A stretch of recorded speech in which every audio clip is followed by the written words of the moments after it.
नमस्कार, जय हिंद। मैं सौरभ स्वागत करता हूँ आपका जीवन गीता सीरीज के 3rd एपिसोड में। आज की वीडियो में हम कुल मिलाकर 4 श्लोक के बारे में चर्चा करेंगे। तो तीसरे, चौथे, पांचवें और छठे श्लोक के बारे में आज हम चर्चा करेंगे, ठीक है।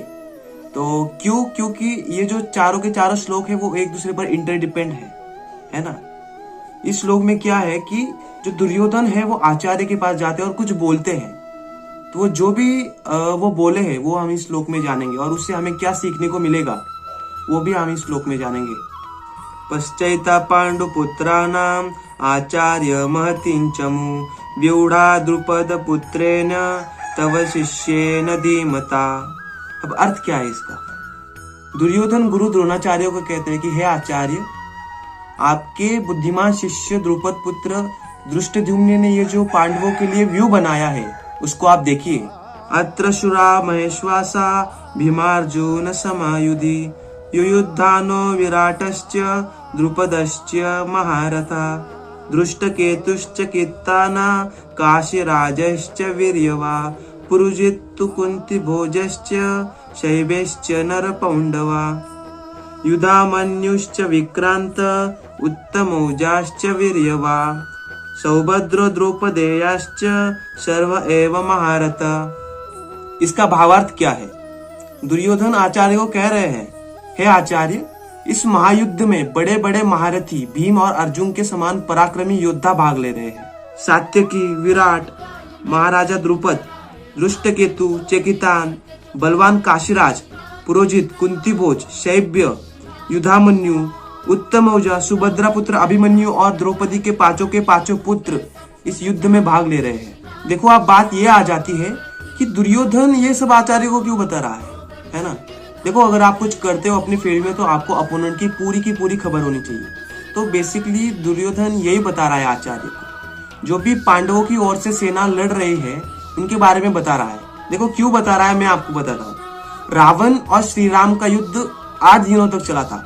अब आप कहोगे कि ये रामायण की बात क्यों बता रहे हो, बट सपोज करो अगर श्री राम को पता ही नहीं चलता कि रावण के नाभि में उसका प्राण है, उसके प्राण है, तो श्री राम रावण को कभी मार ही नहीं पाते। तो श्री राम को अपोनेंट के बारे में पता था, इसलिए वो उसको मार पाया। देखो, जब महाभारत के 18वें दिन दुर्योधन और भीम का युद्ध हुआ था, तब जो दुर्योधन का पूरा शरीर था वो वज्र का था, पर भीम को उसकी कमजोरी के बारे में पता था कि उसकी जंघा में कमजोरी है, तो उसने वही वार किया। अगर उसको ना पता होता तो क्या करता? तो यहाँ पर दुश्मन की कमजोरी पता होना बहुत इंपॉर्टेंट बात है। अगर आप अपनी फील्ड में टॉप पर जाना चाहते हो तो आपके जो अपोनेंट्स है, आपके जो कॉम्पिटिटर्स है, उसकी आपको कमजोरी पता होनी चाहिए। और एक स्टोरी बताना चाहूंगा आपको भस्मासुर की। भस्मासुर वो एक ऐसा राक्षस था जिन्होंने बहुत साल शिवजी की तपस्या की थी, ठीक है। और शिवजी ने प्रसन्न होकर कहा कि बोलो तुम्हें क्या वरदान चाहिए। तो भस्मासुर ने वरदान मांगा कि मैं जिसके भी सर पर हाथ रखूं वो भस्म हो जाएगा। अब शिवजी को तो वरदान देना ही पड़ेगा, ठीक है। तो शिवजी ने वो वरदान दिया। तो भस्मासुर बोला शिवजी को कि सबसे पहले मैं आपकी सर पे हाथ रखूंगा, आपको ही भस्म कर दूंगा सबसे पहले। तो शिवजी भागने लगे। तो शिवजी जब भाग रहे थे तब शिवजी ने श्री विष्णु को याद किया। तब श्री विष्णु ने मोहिनी का रूप लेकर भस्मासुर के आगे आ गया, ओके। और मोहिनी का रूप देखकर, इतनी सुंदर थी मोहिनी, उसका रूप देखकर भस्मासुर को उस पर प्रेम आ गया। वो बोला मोहिनी को कि तुम मुझसे शादी कर लो, ओके। तब मोहिनी ने क्या कहा कि ठीक है मैं तुमसे शादी करूंगी, बट एक कंडीशन है, तुम्हें मेरे जैसा डांस करना पड़ेगा। भस्मासुर बोला ठीक है मैं कर लूंगा। तो क्या हुआ कि मोहिनी जैसे जैसे डांस स्टेप कर रही थी वैसे वैसे डांस स्टेप भस्मासुर कर रहा था। तो मोहिनी ने क्या किया, खुद के सर पर हाथ रख दिया। तो उसी टाइम भस्मासुर ने भी क्या किया, खुद के सर पर हाथ रख दिया और वो भस्म हो गया। तो श्री विष्णु को यहाँ पर भस्मासुर की कमजोरी पता थी।